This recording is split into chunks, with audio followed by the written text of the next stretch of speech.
Everybody's still with us, still awake. Got the caffeine boost just for the last hour of today's conference. So, in the program, we described this as a session that would talk about impact horizon. Can European science and technology realistically contribute to solving the world's challenges? But as we've heard in many other sessions today, it's not just about a framework program, it's the geopolitical and the strategic context within which European research and innovation is designed, funded, and the impact it can achieve.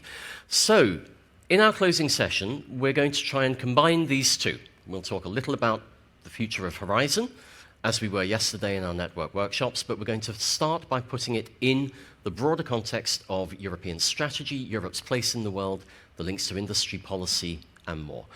And to do so, I'm delighted to welcome Executive Vice President Margrethe Vestager, Commissioner for Competition.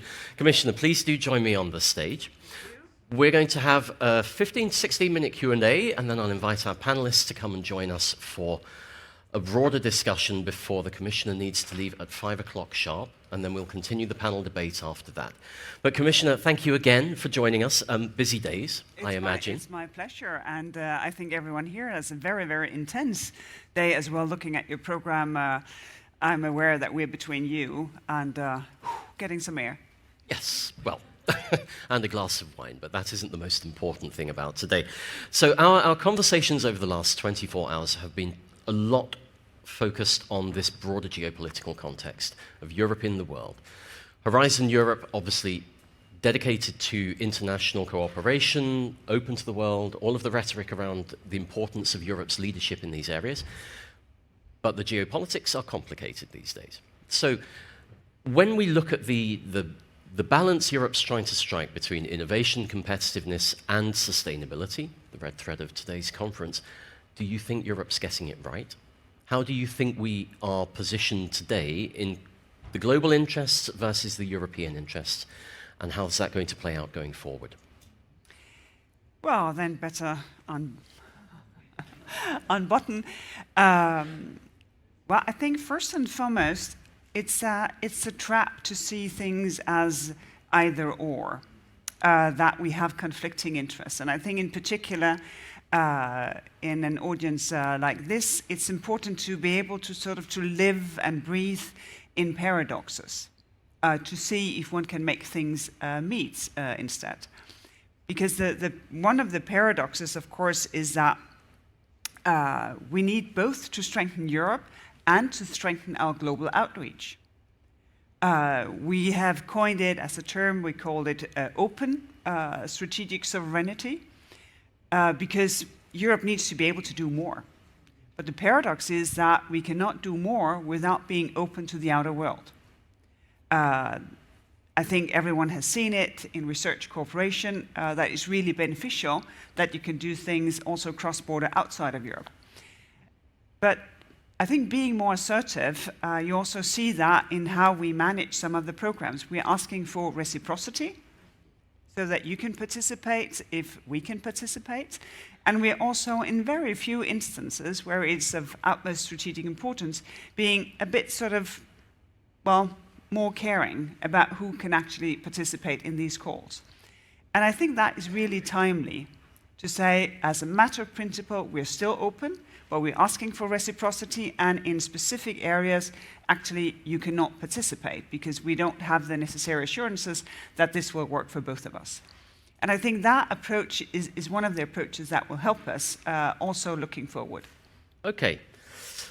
We've talked quite a bit about this, not least in the context of UK and Switzerland, but I think if we can just sort of think about something else in terms of reciprocity and international cooperation.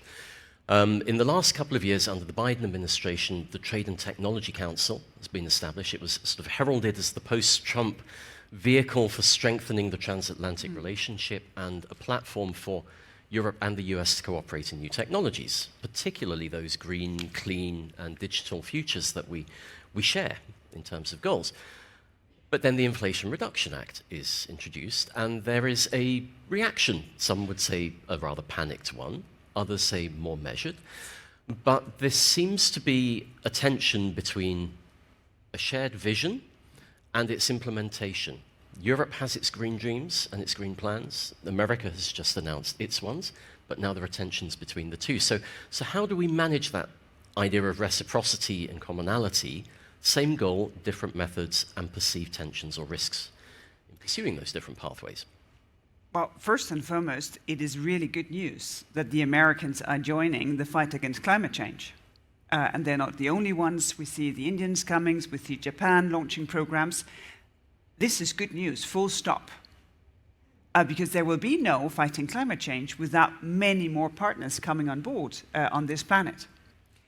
And I hope you share my sense of urgency.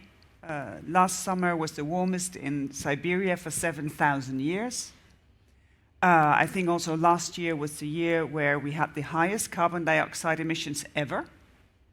We have the droughts, we have the flooding, we have the wildfires, just to mention the most obvious. So we're really, really in an urgency here. So the fact that more countries are coming on board, this is a good thing.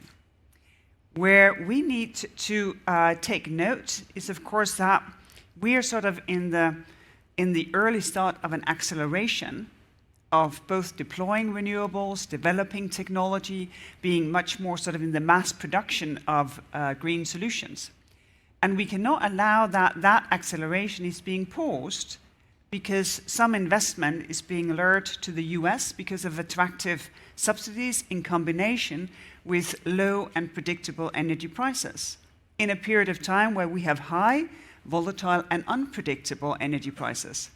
Also because the paradox here is that the acceleration, for instance, of deploying green or renewable technology is what will give us low and predictable decarbonized prices. And this is why we think of sort of the answer to the Inflation Reduction Act as something that is temporary and targeted in order to maintain the acceleration so that European green industries will gain competitiveness because of obviously you cannot build competitiveness on subsidies, but you can maintain that the acceleration takes place. And the second thing is, and that is a real paradox because we probably have the best relationship with the Americans ever, at least for a very long time, within the Trade and Technology Council. It's my colleague Valdis Dombrovskis and myself who leads it on the European side. It is Blinken, Raimondo, and Catherine Tai on the US side. And for instance, we have agreed a method to prevent a subsidy race on semiconductors, so that we have sort of a subsidy dialogue so that businesses cannot play once against the other. We have a cooperation on standard setting. We have managed to have a US-European leadership of the International Telecommunications Union. The Americans have adopted the EU approach to artificial intelligence. We have a measurement tool in order for businesses to know are they on the right path. And then we have the Inflation Reduction Act. So, of course, we try to make the most of the good relationship that we have, both in the implementation of the Inflation Reduction Act, and as late as last night, our time, I spoke with Yellen in order to see can we organize sort of a subsidies dialogue in order to understand what it is that is ongoing on both sides of the Atlantic. Because the paradox here, just to say paradox for the 7th time today, I think, is that there is enough for everyone. You know, fighting climate change entails that there will be massive green industry here, massive green industry in the US and in the rest of the world. And this is why we think of this as something that needs to be supported while it accelerates, not as something that will be an either-or in the long run. So in this wider context, the proposed sovereignty fund, you said we can't build competitiveness through subsidies, yet is it fair to say that the kind of sovereignty fund can be seen in that regard? And what would be the strategic purpose of a sovereignty fund based on this shifting geopolitical landscape? Well, here there are a number of things that are still in flux, where no decisions have been taken yet. Where should the money come from? How should it be used? What should it be targeted? For me, the first and most important discussion is what should it be targeted? And one of the things that I see that is a differentiation between us and the US is that we do not have sufficient risk-willing capital for the scale-up period of time. We see amazing research being done. We see that the distance between research, innovation, and markets is shrinking. But the thing we don't see is the scale. We don't see the scaling up. And most European businesses, they would still go to the bank for debts. But what you get from debts is worry. And what you need is capital and competence. So I think that it's a must-do on our list of priorities to see how can we encourage more risk-willing equity. Sovereignty fund or no sovereignty fund, this is a must-do operation. Because one of the things that we see in a number of it's a very intense startup scene that we have in Europe. There's a lot of talent, there's a lot of ideas. The tech level is very high, deep tech or digital as such. But if we do not get the acceleration here, well, we'll just be, in the supply chain of US scale-up, because we see those startup businesses, they go to the other side of the Atlantic, because there they find this capital that will enable them to grow. I think that's a topic we're going to come back to a little later in the panel discussion. And I think, a wider consideration, of course, is that as and when the sovereignty fund comes into being, that the Horizon Europe pot is left intact. Say that it's not as drained for other purposes. But we'll watch this space. So before I invite our panelists to join us, a quick question on Horizon Europe itself. I mean, it's the flagship instrument. It was designed and purposed to help Europe address global challenges through scientific excellence and innovation.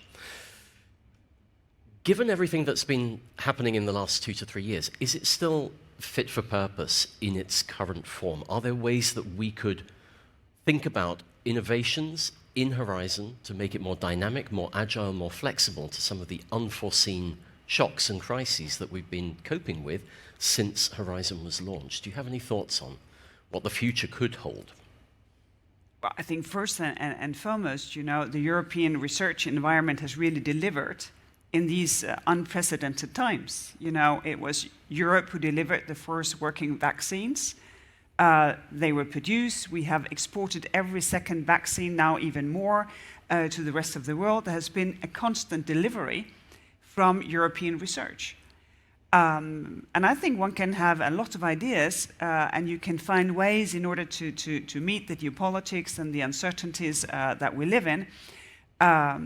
But there is one thing where we can never compromise, and that is on excellence. That is the main driver. That is the fundamental driver of Horizon Europe. That is excellence. Because as long as we sort of say, well, this is what we want, then there is something to strive for. It's highly likely that we can be better, more streamlined in how calls are done, how funds are awarded, all of that. But I think it's really important that we do not give up on these fundamentals, because I see European research delivering.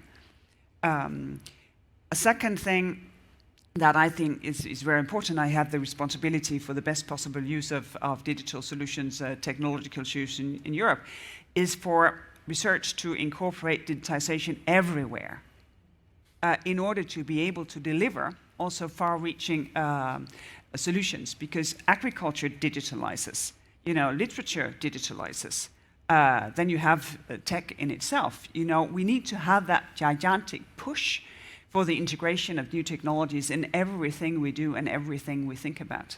Because otherwise, we cannot say to the planet, listen, we have war in Europe, please stop climate change. But neither can we say to all those who code, listen, we're busy, we have a war in Europe, we are fighting climate change. No, everyone is still coding everywhere. So the challenge for our generation is that we have to do so many things at the same time, and the only way to make that a possible thing is that we do it together, instead of, as an individual, feel that you have to carry the burden of delivering in an unprecedented situation. So one final quick question, and then we turn to the panel. You said the complexity of managing many things in parallel. The twinning of the green and digital transitions was the subject of the 2022 Commission Foresight report, and it highlighted a number of tensions. Right? I mean, the environmental footprint of the digital transformation of industry, data centers, digitalization of our economy, plus, of course, critical raw materials, batteries, what that implies for rare earth mineral mining, and so forth. Do you feel that Europe's on the right track in terms of managing the twin transitions in parallel? Are we open enough about the potential downsides and tensions and how to find the right balance? Not just through science and technology programs, but also thinking about our wider strategy for where we want to get to in the next few years. Well, I don't think there will be a green transition if there is no digital transition. That is one observation from my point of view. And the second is that just as well as climate change will keep moving, we can choose to deal with it or not. Same happens with technology. It keeps coming. And we can decide to deal with it and find a European way to approach it or not. And of course, it's a bit of a caricature to say that in the US it's driven commercially, in China it's driven by the state. But I think there is a point to say, well, if we want to make these seemingly opposing things meet, then we need to take, the citizen, the human being, as a starting point. And of course also challenge technology, because it's not green because you have a windmill just, cooling your data center, if the data center has the same enormous use of energy as it had before when it was cooled by coal, because that energy could have been used for other things. So of course we need to challenge also everything digital to minimize the use of energy, to be much, much more efficient, which is of course why the push for next generation of semiconductors is really important, because then you also get a much lower use of energy. So it's just as well as technology is a completely integrated part of the solution, there is homework to do for everyone who deploys that. Very good. Well, on that note, let's have our panel come up on stage. We're talking about deployment of new and development of new technologies. I'd like to invite Lene, Oddershede, Senior Vice President for Natural and Technical Sciences, Novo Nordisk Foundation, Ilkka Niemelä, President of Aalto University, and João Claro, Chief Executive of INESC Tech, to come and join us so we have a nice balance on the panel. And I would like to ask you for first thoughts. Is there anything in particular that has struck you in listening to the Executive Vice President that you wish to clarify, question, criticize, endorse? What kind of responses do you have? Lene, would you like to go first? So I have a question. First, I'd like to very resonate with the fact that we have invested massively in research, in excellent research in the European Union. But in my opinion, we're not really harvesting enough in terms of value and viable industry. So my question to you, Commissioner Vestager, is there something that we, as a private foundation, the largest private foundation in Europe, can do to assist in making more value of our investments in research? What do we need to do? And do we potentially also need a mentality change? Okay, great question. Now, Ilkka, you next. First of all, I really like this thought that actually the IRA is actually great news for the planet. I think it's a challenge for Europe to match, and I think we are doing great work. But I'm sort of wondering, what is in the environment that we don't have this risk-taking capital available? So what can we do in Europe to mobilize that capital? Because I think it's sort of something which is holding us back pretty badly. Okay, great. Now, João, your first thoughts. I would take the title of the session and maybe the example of what happened with the pandemic. And my question would be about your view on the strength of the linkage between industrial policy and RDI policy. And so looking at this linkage from the ground, we can see a number of opportunities on how we can strengthen it and how we can better leverage the articulation between these two policies. So I was wondering, from the pandemic, from your experience with the pandemic, how do you view this linkage and how do you see the need and opportunities for strengthening the articulation between these policies? So which one would you like to go first with? No, I think the first and the second observation, they have something to do with one another. Because I think one of the things that a private foundation can do is to show how can we reorganize so that we invite more private capital on board that is risk willing. And how can we sort of showcase that it's not a problem that you, in an orderly manner, sort of sell off a percentage of your company because you get new competences on board. And I think we need many more of those examples to travel for people to see, well, this is a good thing. Long time ago, and I haven't fact-checked it, I heard about a Danish study, someone who had sort of researched who left for the US and who stayed. And the study actually found, no surprise, because it was a dangerous thing to do, and there was no guarantees as to what you would meet on the other side, that it was indeed the most risk-willing individuals who left. And those who were not willing to take the risk of traveling, they took the risk of starvation, to put it very simply. So I think it's a very long-standing culture. We also see that we have, really big public sectors in Europe that will then accommodate that sort of longing for safety, for being taken care of. And you see the exact opposite. So I think there is something long-standing that we need to address. First and foremost, we could use these gigantic public sectors as a driver in our use of technology. This is why we are so keen on making the use of technology safe and trustful, because otherwise, no mayor, no minister would deploy technology if they were afraid of some scandal. But if it can be trusted, then the public sector can do much more and drive much more growth and innovation than what they do today. And it would be good if we could make more of the assets of big public sector than what we do today, instead of discussing should it be 1% bigger, 1% smaller. That is not the discussion. How can it be used as an asset? I think that could be part of it. And last but not least, we have now put in place sort of a European legal framework for a European capital market in order for venture capital to grow, and it is growing. It's not a very impressive growth curve. My grandchild, he has an impressive growth curve in gaining weight. If only venture capital in Europe will follow the same. The sad thing probably is that we are also in our culture guilty because our tax systems do not reward risk-taking behavior. So it's in most countries we're very prudent.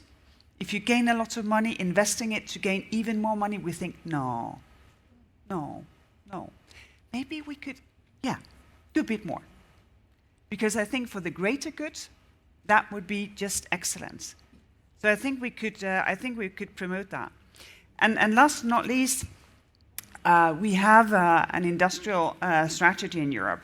And the aim of that strategy is for European industry to lead the green and the digital transition. So it's not about my preferences or the Commission preferences or European Parliament preferences as to what should be the preferred industry. It's about leadership. How can we enable European industry to take the lead in these very important transitions? Now we have a very particular situation with the Inflation Reduction Act. I hope that that can be used in order to really, really intensify the work on competitiveness in general. Because in Europe, productivity is not growing as fast as in other jurisdictions. And we need that to happen. And real competitiveness comes from skills, comes from access to funding, private funding in particular, comes from the regulatory environment, for instance, permitting, comes from access to trade, and of course, for the single market really to deliver the scale that is needed. And these things that I just mentioned, they are so much more difficult than handing out taxpayers' money. It's difficult to get people to upskill and reskill. It's difficult for permitting to be fast. At least a fast no would be great. So I do hope that the debate that we have right now, where we temporarily and targeted can give support to maintain the acceleration, that will also make us see that we need to do much more also on the difficult files of permitting, of skills, of venture capital, of access to trade. That was a very long answer to some very pertinent questions. I'm sorry. That's absolutely fine. So we have a couple of minutes before the Executive Vice President needs to leave. Any initial reactions to the response? There were nodding heads, but does it take time to process? We're going to see. I sort of coming back to this kind of risk-taking, it's definitely a cultural thing, but I think it's sort of, is it also something that, competence or tradition, so do we have the role models for that in Europe? I think we are not sort of celebrating or giving room for that. Just to give an example, at Aalto, we actually started sending students for internships in US Silicon Valley startups 10 years ago. And they came back with a culture that has changed quite a lot of how we think about entrepreneurship at Aalto. And now we have 100 companies every year from our ecosystem. Some of the most successful deep tech companies are coming out of Aalto ecosystem in Europe. And I think it's also something that you can change this culture, giving the role models and the kind of examples, and give them enough also visibility. I think we need a quicker turn than just building on the culture, which is a very kind of slow process. Okay, very quick comments from Lene and from João. So I was wondering, maybe would it be that we need new structures? So, for instance, related to university academic close invention, the way the legislation is concerning IP, would it be that we might need an IP legislation that is more attractive for investors and gives larger incentives for entrepreneurs to really take the enormous piece of work on their shoulders that it really is to make a business viable? Great. João, any last comment? Just comment on totally agreeing with concern and the considerations regarding risk capital, and I think that a major step that the Commission took here was setting up the European Innovation Council, and so looking now towards the second half of the Horizon Europe program, definitely getting to the full execution and full implementation, I think would be a major step and a major achievement. Very good. So, maybe just on that note, as said, I agree, make the most of the Horizon program that we have, but also make sure that we have the Horizon program that we have. And it's also always good for a program to have many owners who are proud of it and who make the best use of it. It's just encouragement. And the second thing is that I'm so not an expert on IP law, so it may very well be. But I think the point to say that you can change culture relatively fast. It's not many years ago since we were still smoking in pubs. I remember they got started in Ireland. First, my husband, he came home and said, they're still singing. As if that would be impossible. So there is something that has actually changed really fast. And I think what happens right now, I think in most countries you have programs like the Lion's Den, You see professional investors with their own money and their own competence, and you see young people coming to say, this is my business idea. You see that people shouldn't scare off, because this is about a people-to-people relation. And sometimes I think we scare off because we think, oh, no, this is very dangerous, and I disappear. No, this is actually really about you, about your skills and about engaging in other people. Because, as said, we have so many startups, we have excellent people, but we miss that point in getting the capital and the competence on board for the scale-up period of time. And I think we have, if we mapped it, we would see that there are so many new structures, there's so many universities who are doing, spin-off organization in order exactly to invite in venture capital funds and create new structures. And I think that is a promising development, and even better if it was faster. On that note, Commissioner, thank you so much for taking your time with us. Before you go, a little gift, bedtime reading, our new report on strategic autonomy. Please don't take this personally. We're not suggesting that you and the other Commission leaders are in any way perplexed about this, but we thought you might enjoy sharing that with the team. So please join me in thanking Mrs. Vestager for her time and insights today. Thank you. Thank you, Commissioner. We wish you great success and look forward to seeing you again soon. João, would you like to come and take this? Okay, so we're going to carry on with our discussions for another few minutes. We've had some quite interesting perspectives there on the innovation dynamics within Europe in particular, risk capital, modalities, how do we create the kind of environment to crowd in the funding, and the mindsets that can actually lead us to scale up innovation in Europe. However, we had a conversation before this conference about some of the problems with the innovation space in Europe. One of them being around asymmetries, the fact that we have a sort of unique, unified approach with a new innovation agenda, but still fragmentation and large differences between different parts of Europe and its absorption capacity. And we also talked a little bit about the culture in Europe of focusing on unicorns, right? Following in American trends. Are we thinking enough about the industries of the future as opposed to the global champions? So I'd like us to sort of loop back in on this, and perhaps I'm going to come to you first, João, this question of asymmetries, because it's wonderful to hear the Commission's rhetoric about we're really trying to create the enabling environment for innovation to flourish, but you have some concerns.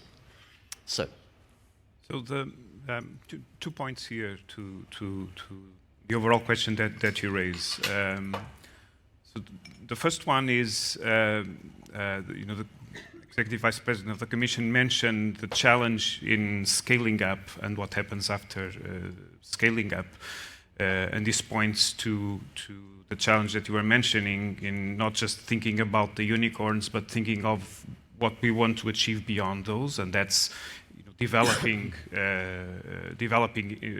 industries, and the kind of capital that you need to do that. But the fact is that in some regions of Europe, people would call this the valley of death. So that's a common expression when you are thinking about innovation pathways. But for other regions of Europe, the valley of death is a lot sooner, a lot more upstream from these. And that means that there are regions in Europe where the full potential that we need to unleash, because of the size, because of the intricacy, because of the criticality of the challenges that we are facing, we are not fully unleashing that potential.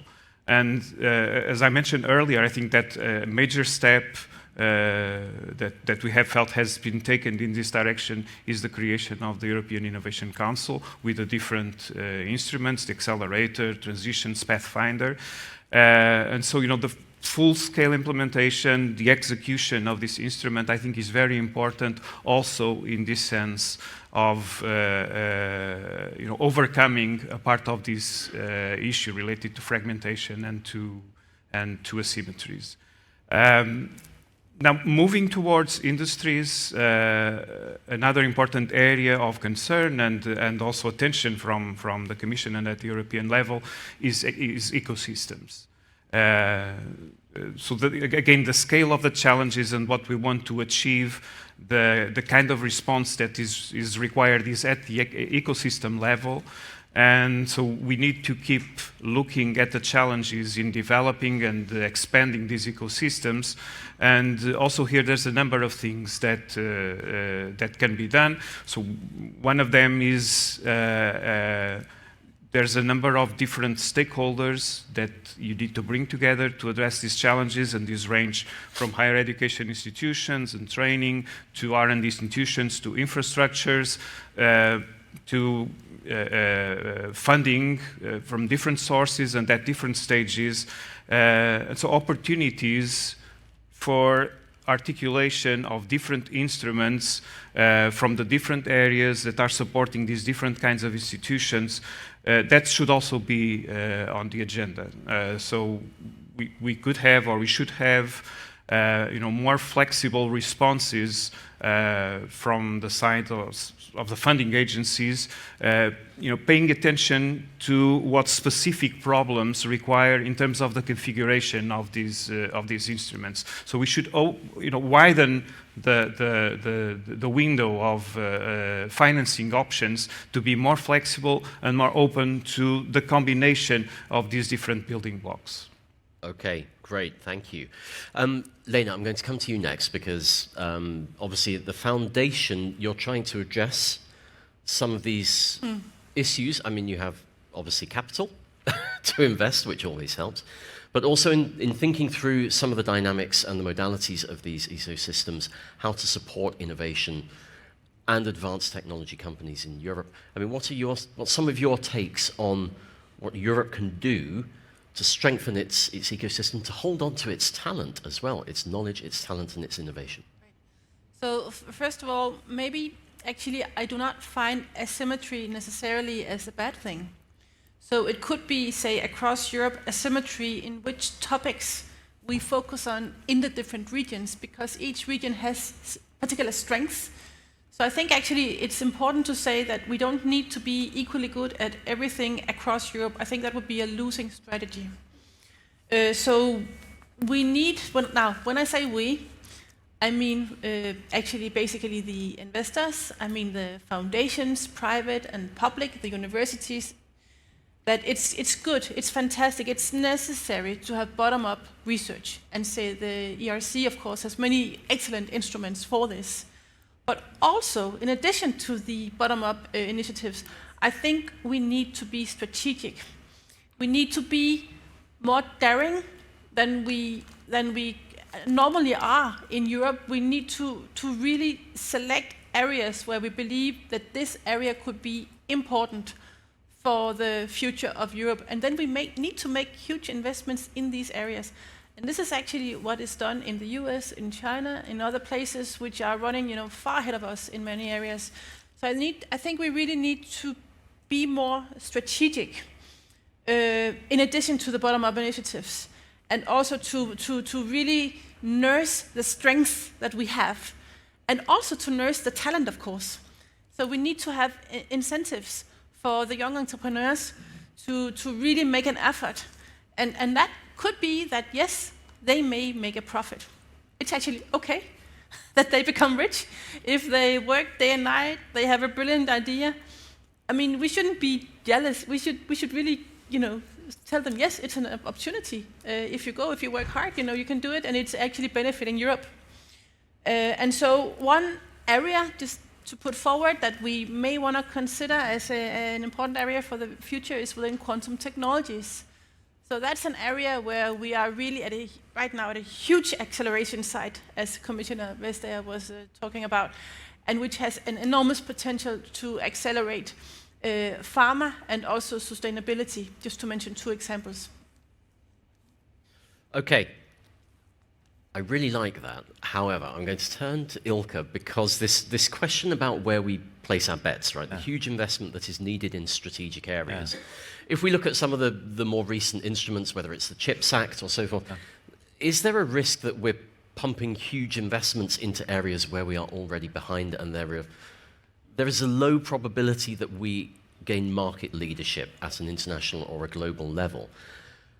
And to come to something that we discussed before, João, the idea about these industries of the future. Yeah. It's one thing to think about the next generation of a technology, but what about the next generation of an entire sector? So you're at the cutting edge of a lot of these discussions at Aalto. How do you see this challenge of placing the right kind of bets for the future? Where should the money go? Yeah, that's a really important question. I think one of the first observation is, of course, that actually we in Europe invest far less in research and development than what they do in the US or China. So actually that makes it really difficult to be leader in a leading position anywhere in any area in the world in the long run. And I like what the commissioner was saying, that really we should not compromise on excellence. So that's one thing. Then you need to build on your strengths, and I think that it's not just that you have to do it on your own, but it's also about collaboration, as actually also the commissioner was saying. I think what we are sort of a little bit sort of troubled is that there's still quite a lot of this kind of an old-fashioned thinking around the old-style linear innovation model. We keep our sort of fundamental research and actually the applied research innovations two separate, and I think this is one of the things that we need to do in our ecosystems. The innovators, the people from industry, entrepreneurs actually have knowledge and insight that often the scientific researchers do not have, and the interaction is very important in order to really get in some area this leading position. And at least at Aalto, this is what we have found, is that if we bring people together and have this interaction, really interesting, wonderful results are coming out. Sort of a good example is how it all revolves around excellent research and these kinds of infrastructures and the community is the development that we have around Aalto in quantum technology. It's a long-term effort. I think we have dozens of ERC grants there, but also a clean room facility that is used by not just companies and researchers, but also students. And then we have, for example, one of the fastest growing quantum computing companies, IQM, born out of that. So it really is about bringing these together. And I think I like João's idea that maybe also we need to think about how to fund this ecosystem operations, because it's not just that you fund projects in silos, but you need to make create possibilities for collaboration, and it needs also investments in infrastructure. So this is but I think that there are a lot of areas where Europe has great potential, but I think the big thing is that we invest far less than our competitors. Yeah, I think many people in the room would agree. So we're now going to give the room the opportunity to agree or disagree on what they've heard so far. Would anybody like to make a comment, ask a question, seek clarification on points raised? If not, we have other things that we can talk about. But okay, we have a question in the front row.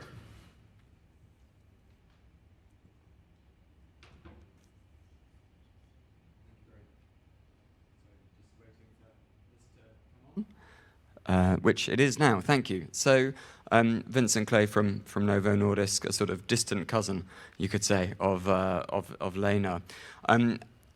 Picking up on some of the executive vice president's remarks and looking ahead across sectors, there's a big focus on competitiveness in industrial policy, enabling that, new policy instruments, things like that. I'm interested in how reactions might be as to whether we are seeing the EU live up to this competitiveness aspiration in the areas of sectoral legislation it already has. So there's a big review of the pharmaceutical legislation coming up. It's certainly a concern for us.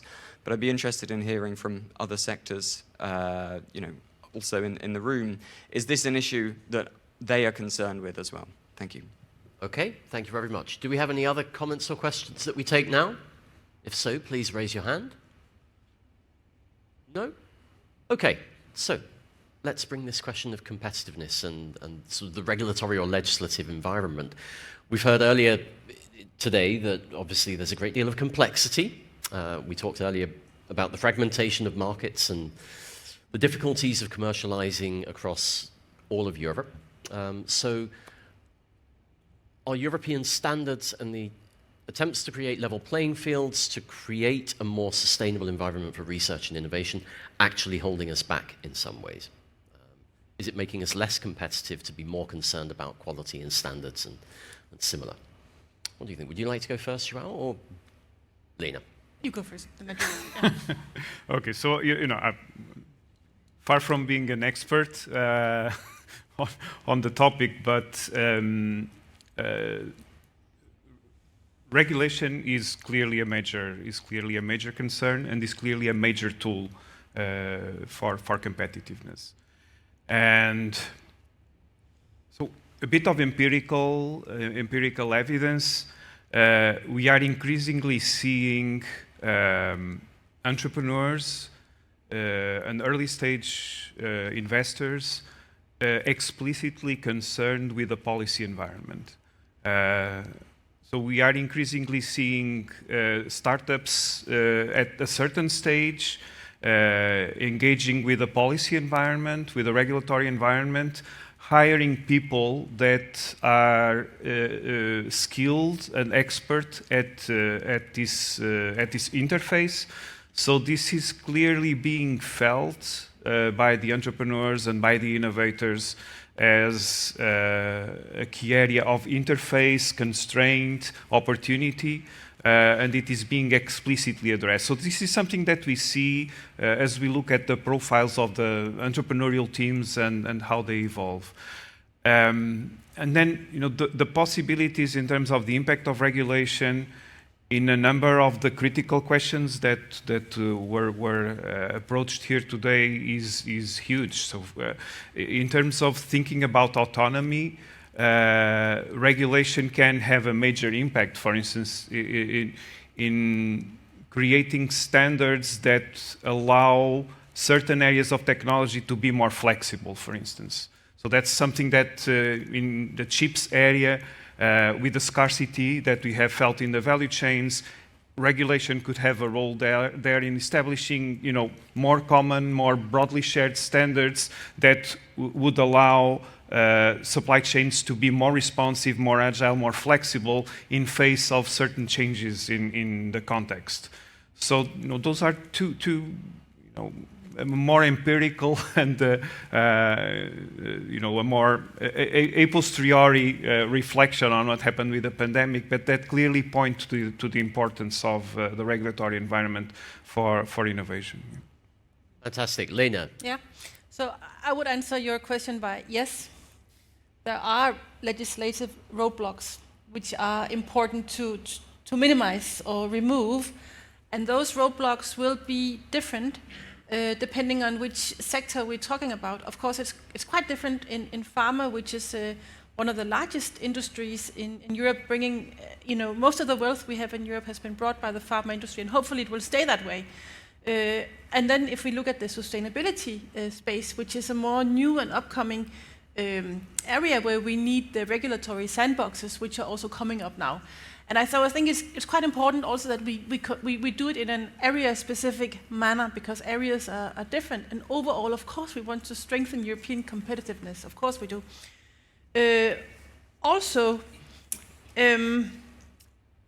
So what we have observed in the foundation is that we have made an investment in quantum of 200 million euros. As a part of that investment, we established something which we call the Quantum Foundry.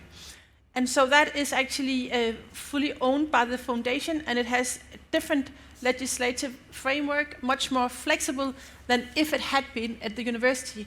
And interestingly, because of that, the investors, they're lining up. It's incredible how much interest it makes and sparks when suddenly there's more flexibility. It's not the normal university way of interacting, the normal legislation that, of course, universities need to apply to, but then if it's suddenly a private thing, then it's significantly more flexible, also with respect to these major investments.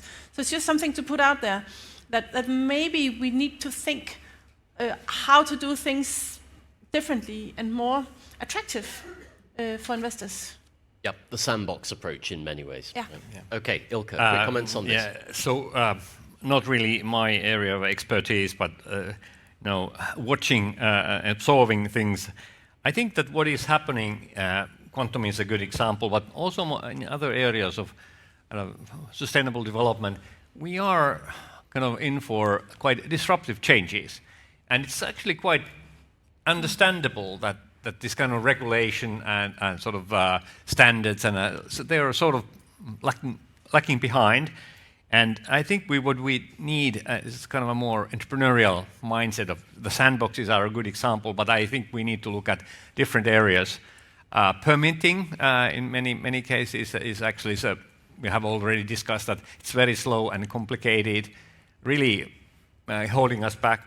But perhaps also the kind of public procurement issues, because it's actually pretty difficult to use the kind of latest there because of the regulations that we have, and I would actually welcome very much this kind of a more entrepreneurial mindset there in order to push new things forward quicker, and then establish the standards and regulations as we learn more about the new disruptive things.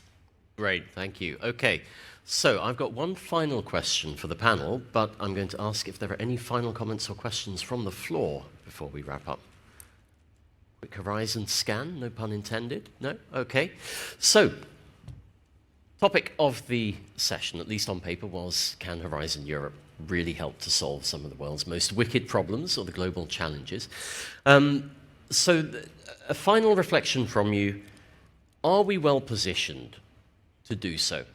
Through one of the world's largest research and innovation programs, is it agile and dynamic enough for us to make a tangible contribution in the years to come? Is it more on the research side, more on the innovation? Or is it simply taking too long for us to really notice a difference? And the parallel question is, if you could have one wish, one radical new idea, one big idea for the second half of Horizon that could make a difference in global challenges, what would it be? So let's come back down the panel from Ilkka to João. I think that developing competitiveness and really reaching world class is actually a long-term effort. So we should not be changing the setup continuously. It just sort of prevents us making long-term investments in certain areas. So I think it's sort of the message that we would need is that Europe will invest in R&D for the long term, and we're very determined to be one of the leading players in the world. That actually attracts quite a lot of industry and attention in Europe, and that actually this is something that I'd like to maintain. I like very much that also what we need to put our money on is excellence, because everybody else is doing the same. If we don't have this unique knowledge and competencies, we are not going to be able to even collaborate with the best ones in the world. And then my unique idea, from Aalto's experience, I would actually put much more emphasis on bringing in sort of art and design creativity into the programs. I feel that we actually are not doing getting the best out of what we have in Europe. And it's the, let's say, the green transition. It's about, you know, changing also human behavior. It's about services. It's about designing things that really work, but in a new setup. So that would be my sort of idea of a new ingredient where we are strong, but we have which is underused in Europe. Excellent. Thank you, Ilkka. So, Lene, penultimate for you. Yes. So I think, yes, the EU horizon is a very strong muscle, and we should use it as best as possible. So, in my opinion, much works perfect, I have to say. It's really good, also with a focus on excellency. So if something that may be, you know, considered to be changed, I would say maybe be more strategic. Be a bit more brave. So whenever you make a choice to fund something big time and not something else, yes, there will be people who are upset. But I think still it's worthwhile. I really think it's worthwhile to be more strategic and select, you know, the strongholds of Europe and nurse them. Also, I think maybe the missions should be revisited. So for instance, right now, one of the missions is adaptation to climate change. I think we need to focus on mitigation of climate change, not just to adapt and accept the situation, but to really try to change the situation. I think that's more important. Also, the entire energy crisis, I guess, basically started after the missions were formulated, and they are not clearly addressed, in my opinion, in the missions. So I think they should be revisited. And then, when it comes to an idea, I would actually love if we in Europe would have, say, something called European foundries. And they should be entities which are more flexible than the typical institution we know today.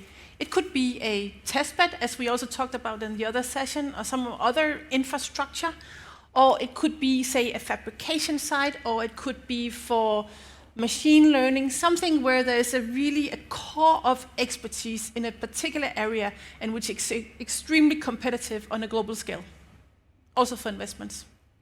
Excellent. João, you get the final word. You know, I would not take out anything. And as I mentioned earlier, I think that execution, in particular with the new instruments, with the missions and the EIC, I think that these are really very promising, high potential instruments. So, you know, getting to full fruition and execution now in the second half is critical. And my very small suggestion is in line with Lene's concern with being more strategic and being, you know, having a bit more of top-down intervention. In addition to everything else, so you know, what is there is perfect. Is working beyond that. So one of the things that some colleagues have been defending, and the Commission has taken a first step in this area, is working in critical technology assessment. So the Commission has created an observatory for critical technologies. I think it's something very light, very much in the beginning, but for these major strategic decisions, I think that creating this capability, critical technology assessment capability, this would be very important. It's so low cost, but I think that high potential, high impact thing that we can do. The program can be an important instrument to do some pilots. So there's a diversity of instruments that you can combine to do some pilots in critical technology assessment. And this could help inform and affirm and scale up the effort that the Commission has started doing in this area. So that would be my small suggestion. Fantastic. So CTA's European Foundries, Human Creativity and More Imagination. Wonderful. Okay, that's almost a wrap. I'm going to hand to Margrethe in just a moment for the closing words for the conference. But first, please join me in thanking João Claro, Lene Oddershede, Ilkka Niemelä for a wonderful discussion. Thank you very much. Okay. Thank you, Simon. Thank you very much. You had the hard task to conclude this conference, which you did very well. So this is a wrap. This is the end of it. This is the end of a full day. Well, as I said before, I hope you enjoyed the content. In fact, speaking of content, what you may not have realized is that all the science business journalists, except our executive editor, Florin Jobasco, who should have been with us today, well, our journalists were scattered across the room and throughout the day. So if you want to know what has been newsworthy from the discussions, check the website. There is already evidence that there was some very good stuff that was shared on stage today. Subscribe to the Science Business newsletter as well to never miss an update about what's going on in the research and innovation policy world. And with that, well, I just want to thank warmly all the speakers. You did a great job. I want to thank the audience. Thank you for also engaging and asking questions and commenting. Thank you to the online audience, obviously. I want to thank the sponsors. I want to thank first the Science Business Network as a whole. Thank you for your loyalty. Thank you for sticking around. Thank you for, well, to all members, new members, and I really hope that you've managed throughout the day to make some connections, maybe meet some old friends, and possibly make some new friends. I want to thank the Attract project that you probably heard more about in the technology infrastructure session over there. I want to thank ECMWF for its support and in this extraordinary panel this morning, which I thought was excellent. A final word for the team, the science business staff that has been, well, everywhere, doing a fantastic job. Thank you to the technicians as well. We had a bit of glitches, but I understand it's not our fault, so it's just one of these hybrid conferences. As many others. With that, there are drinks outside, so just stick around for one glass or two, just to make the most of the networking opportunities. Thank you all, and we'll see you very soon.